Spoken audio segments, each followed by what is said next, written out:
the left hypochondriac region. It is related between 9 to 11 ribs. Okay, and the dimensions of the spleen are 1, 3, 5, 7, 9, 11, which is 1 inch thick, 3 inches broad, 5 inches long, 7 ounces in weight, and related between 9 to 11 ribs. Okay.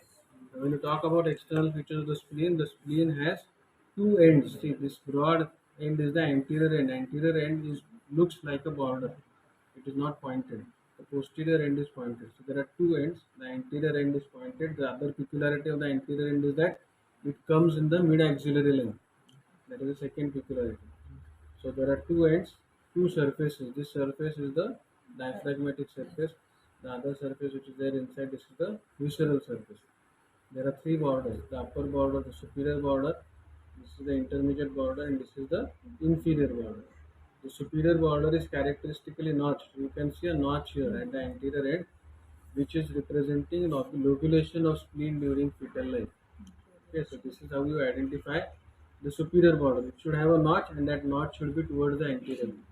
Okay, but the other things with peritoneal relations, the three important ligaments which are attached to the spleen are gastrosplenic ligament, lienorenal ligament. Gastrosplenic ligament is going to connect the fundus of the stomach to the spleen.